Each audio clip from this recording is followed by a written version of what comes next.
It is the 5th day of spring and you are watching The Nest, News Entertainment Student Television. I'm your host, Aaron Barañón. If you haven't already figured it out, Hoover has a parking problem. Students who drive to school have to find parking off campus, causing some students to be late. Sandra has a report. I'm Sandra Martinez.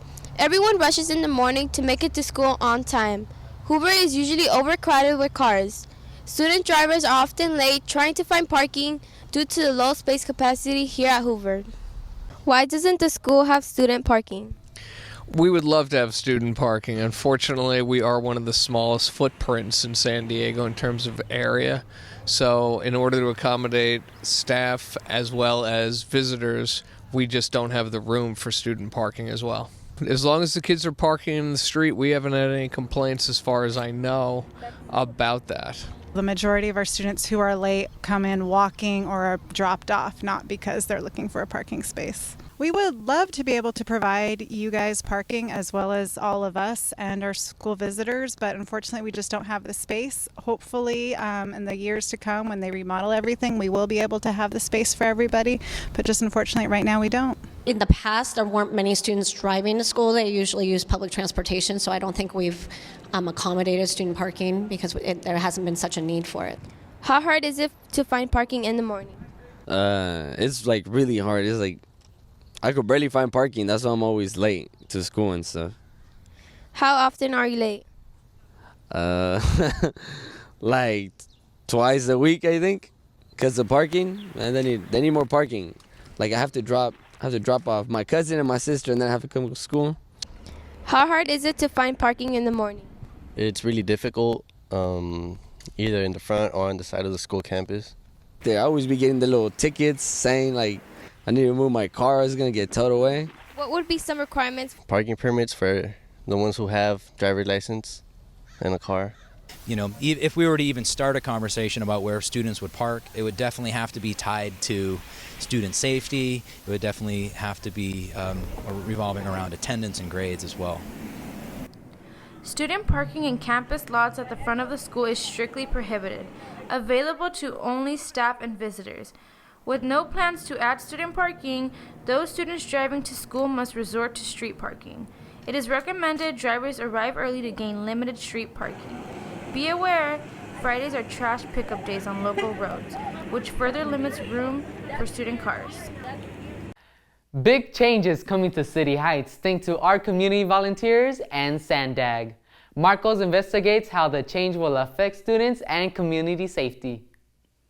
Local City Heights residents, the Better Environment Team, and Sandag are all currently working on multiple projects to better our community. We've been working on several projects in City High. We are identify as a priority is Altadena and Alcohol project and 54 and University project, and also sidewalk, biking. So that's on the project that we've been working on with the Build Environment Team meeting right here. The biggest one, I guess, is the one on University and 54th. So we're working on making sure that there's enough lighting and making sure that there's enough time for people to get across the street. So all throughout City Heights, we get together as a group and try to locate, or pinpoint the areas or the specific locations that are harmful to the safety of the residents here. Our very own Mr. Voltner cared to comment. It takes people who care to make change happen, and Hoover students have a great legacy of making a difference in the community. There's a lot of projects going on trying to make City Heights a safer place. So get out there, go get informed, go attend a meeting, make change happen, and create a legacy of your own to pass on.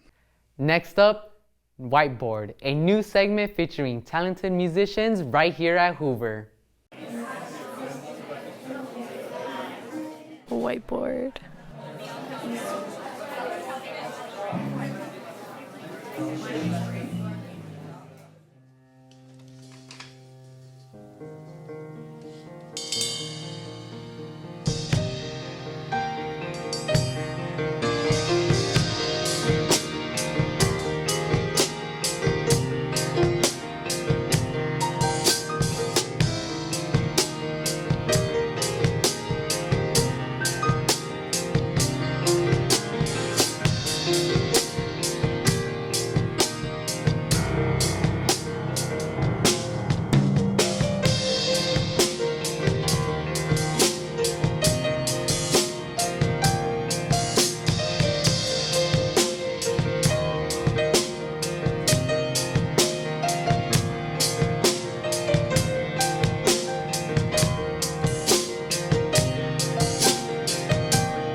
To enjoy the full Whiteboard concert, go to our YouTube channel, Hoover Cardinal Nest. Next up, QQ hits the quad.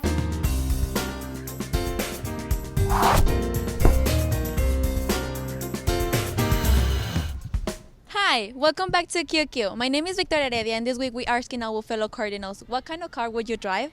What kind of car would you drive? Gran Torino. A Mustang. A Bugatti and the Lamborghini, that's it.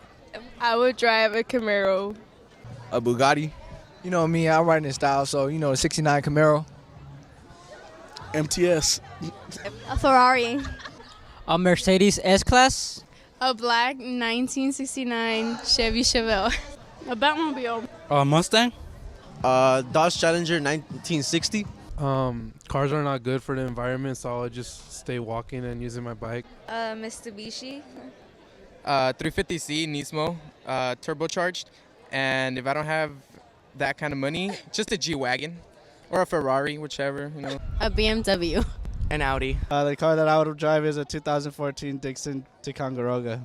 A horse wagon. Why? A wagon, yeah, because you could have a horse, and I could like ride it. Yeah. Okay.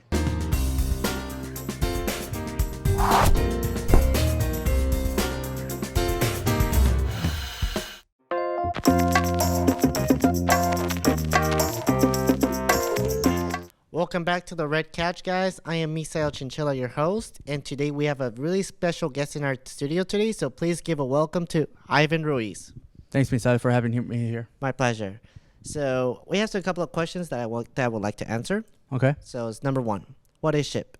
Okay, so SHIP has the acronym is SHPE, and it stands for the Society of Hispanic Professional Engineers. And we basically empower the Hispanic community to realize its fullest potential, to bring them to STEM careers and STEM opportunities and STEM majors, basically.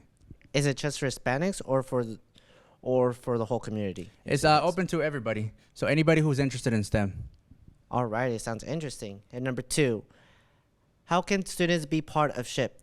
Well, if you're interested in SHIP, just stop by room 1201. I'm also a Gear Up advisor. Ask for Ivan, and I'll give you a membership packet. Just turn it in, or go to one of our general body meetings. We have one today, which is because it's Wednesday. So you just come on by. It's room 1302 during lunch. What opportunities does SHIP provide here for students?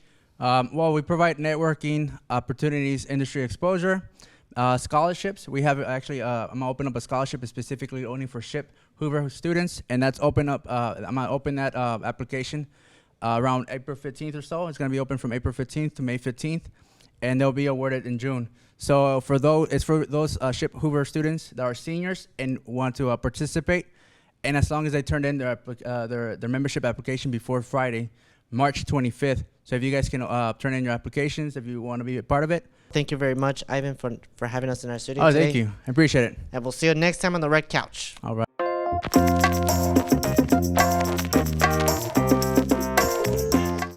Hungry Bird returns visiting one of Kensington's most well-known burger joints, the Burger Lounge. Welcome back to the Hungry Bird. This week we are taking you to Burger Lounge, which is located on Adams Avenue and Kensington Drive. Beginning in La Jolla 2007, Burger Lounge grew out of the idea that a hamburger should not only taste great, but it should also utilize healthy ingredients produced in a sustainable environment. From their signature 100% grass-fed beef lounge burger to their classic burger, Burger Lounge has a variety of meals to choose from. Not only do they sell burgers, but they also introduce salads and good appetizers. If you don't like to eat inside, there is also an outside patio to enjoy your meal. We rate Burger Lounge a 10 out of 10 Hungry Birds for its delicious cuisine. We felt very welcomed by the workers. They were all very friendly and we felt very comfortable during our stay.